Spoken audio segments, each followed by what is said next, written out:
A lot of the things in religion will only make sense after we understand this point, that religion and God want you to know that you are so important. We have this verse in the Quran that a trust has been given to humanity that nothing in this world could take on. Inna aradna al-amanata, we gave it to the skies, the mountains. None of them could take it. We gave it to humanity. Humanity has such an important role. In the other word, we have Khalifatullah, deputy of God on the earth.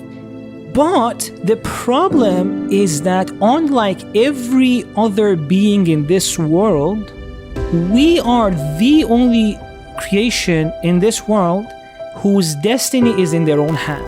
Islam means to face towards God, see what is it that you're meant to do in this world to fill this puzzle of creation and then do it. Every other being in this world is doing that. A tree becomes what a tree has meant to be. A bee does what a bee is meant to do. A mountain does what a mountain is meant to do. Every single being in this world, in a way, is Muslim because they're doing what they're meant to do.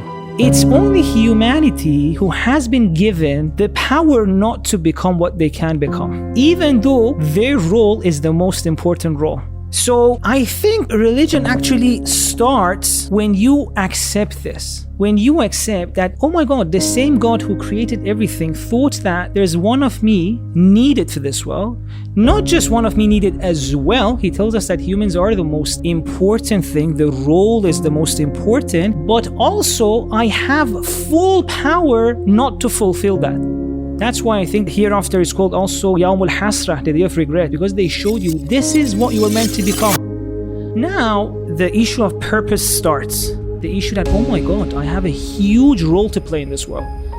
And religion didn't come to give me small things that we obsess over. No, the main thing is that it came to tell you that you matter so much. You are the one responsible for continuing the creation of this world.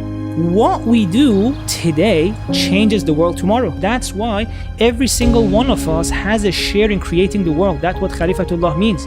If you create this podcast today, tomorrow the world includes this, which means that you had your share in creating the world of tomorrow. If that's one thing you did in one day, imagine your lifetime, the legacy of your life. How can that create things in the world? It's so thin, it even fits inside one of these envelopes.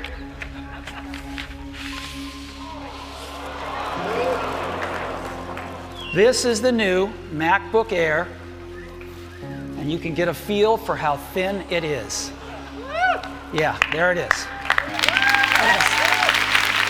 Now, once we know this, we realize, oh my God, this is such a huge responsibility. Huge. What happens if we don't do this? Every single potential we have that we don't follow, that we don't actualize, leaves a gap in the world. And that gap leads to real suffering. Right now, someone has created this device that can lift disabled people from the ground if they fall, for example. It lifts them up to their chair level and they can sit. Imagine if this person didn't take their life seriously. It's not that he wouldn't have a good life. It meant that so many people would go through suffering because he didn't actualize his potential or her potential. Our laziness or our lack of purpose doesn't only affect us, leads to real suffering in the world. My brother can now get up from the floor because someone went and created that device. This is what Khalifatullah means, that we get to take part in creating the world.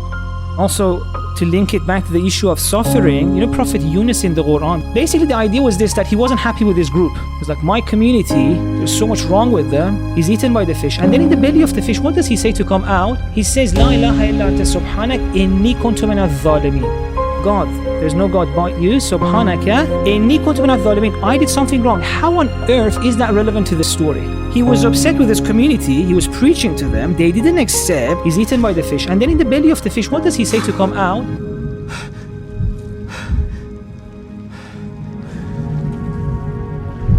Out of the depths of the grave, I cried to you for help. Please hear my voice. I know I have been driven away from your sight. And then now he's saying, I was wrong, he comes out. What does that mean? How does that make sense? The way I understand it is this. Before being eaten, it's him having problem with what's happening in the world. He's complaining. Oh my God, there's so much wrong. There's this, there's that. When he's eaten and he's in the belly of the fish, he realizes, oh my God, have I done my share before I can complain? A lot of the times people obsess with what kind of fish was this? How can a fish eat? The kind of details which doesn't really matter with regards to the lesson that we have to get. The lesson you want to get from this story, there are certain things in this world that you only understand once you do your share, even if you're a prophet. He was complaining about the world, but God told him, before you complain, first do all the things you are meant to do. Because there may be so many problems in the world right now that we're complaining about, but they're as a result of our own shortcomings, the gaps we have left, right? So even a prophet, God tells him, first become the best version of yourself. First fill all the gaps which were your responsibility. Then yes, you get to complain. This is what I think Islam wants from us.